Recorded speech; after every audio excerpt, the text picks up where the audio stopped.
Finance Minister David Masondo has described the latest GDP figures as the worst economic performance since the 2008-2009 global economic recession. He said this is evident in the rising unemployment rate. Masondo was speaking at the Black Business Council's annual summit underway in Midrand. The two-day event provides the public with the opportunity to engage leaders of business and government on pertinent issues affecting the economy and the country at large. Well, for more on this story, we cross to our reporter, Mbalenhle Mthethwa, who's been observing proceedings in Midrand for us. Thanks very much, Mbalenhle. It's a serious indictment for the Deputy Finance Minister to say that this is the worst crisis. But of course, the key thing is how we're going to get out of the rut.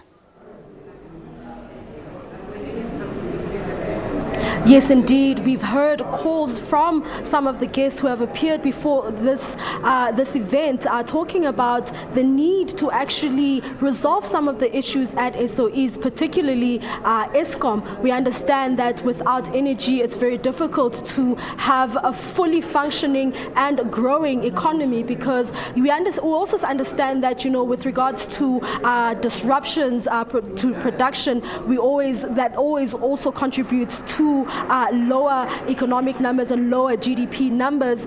There are a number of people who have come before to actually speak about the issues that they face as business, and there's obviously they're also pleading with government in terms of making sure that there's policy certainty and ensuring that there is also inclusive growth and that everyone has an equal opportunity to participate in this economy quite meaningfully. We heard BBC President Sandile Zungu calling on all South Africans to come together and resolve some of the issues that we've seen at all the different SOEs, also talking about SAA and the fact that it has been put under business rescue, and also talking about the need to also resolve some of those issues at Eskom. We also saw the Deputy Minister also reiterating these sentiments, saying that there is a need to resolve some of the issues and to improve governance at Eskom. But we also know that small businesses, small medium enterprises and young entrepreneurs have actually been somewhat left out of this economy. We know that they contribute they actually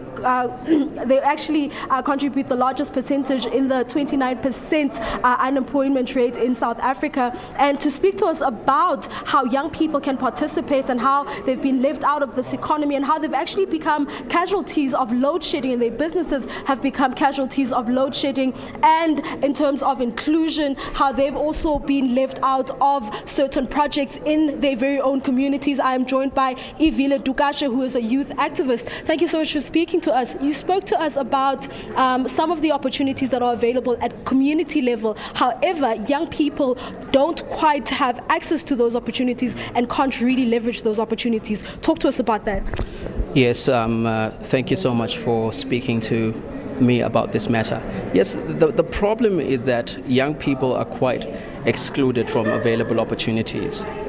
And the question is that when we're talking about structural change, when you're talking about economic inclusion, how far in are we able to intricately address the issue of economic exclusion? And we're talking about young people whereby there's massive development at the district level. But if you go to that particular community, the young people and young entrepreneurs of that community, they're not benefiting in that development.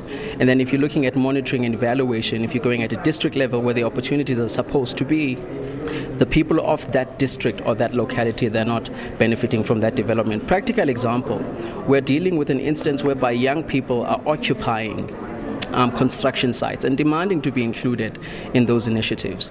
And this is in line with the economic call for young people that they made around economic freedom in our lifetime. And now they're taking it upon themselves to go and find these economic opportunities. And now I have a scenario whereby there's young people in a district, they have economic development portfolio that looks after administratively after this particular ward or district.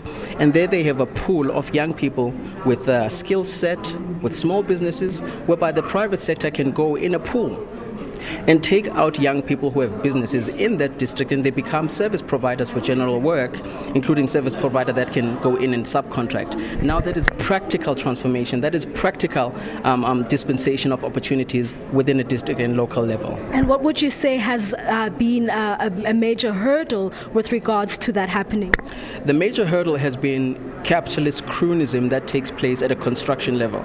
I mean, we know about the history in construction in terms of cartel and how they hog the space and how they just do some thuggerish corruption within the space.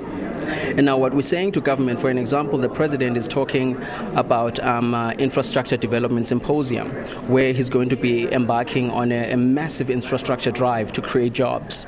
And what we're saying is this: in that conversation at the initial stage, we need to be focusing on what we term as triple P and SME synchronization. What that means is the 3 Ps: it's people, private sector, and public sector, and SME synchronization, whereby all of them are equal, are balanced equals. You include people element to it in part of the conversation. Not in an implementation phase, whereby when you're implementing and then young people find that they're not part of the conversation, they don't have opportunities, and then they go there and demand for opportunities. So there needs to be a very deliberate effort from government, a very deliberate effort from private sector, because also apart from the commercial motive of the private sector, they also have a patriotic motive, whereby they need to be patriotic, they need to be deliberate about transformation as well as the private sector. So what I hear you say is that you would like government to do more with regards to dismantling cartel behavior within the construction sector, and this will help with regards to, getting more young people involved in the sector.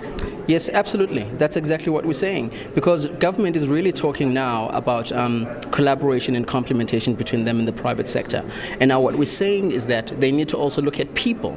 They need to also look at SME, so that it speaks to exactly what I've talked about earlier on, the triple P and SME synchronization, whereby people, government, private sector, and SME, they all balance equals into the conversation, including implementation. And in that way, we know that everybody has been considered in the value chain and also in this ecosystem of the people who are affected either by joblessness or impact into the economy. So that's what we have been putting forward, and that's exactly what we've been saying to the minister since we started with the engagements today. Thank you so much for speaking to us. There you have it. That is Mbalenhle Mthethwa, who is a youth activist calling for more youth participation in the economy and particularly in the construction sector, calling on government to dismantle cartel behavior in this particular sector. But for now, Nompu, it's back to you in studio. Thanks very much, Mbalenhle, for that report. We're going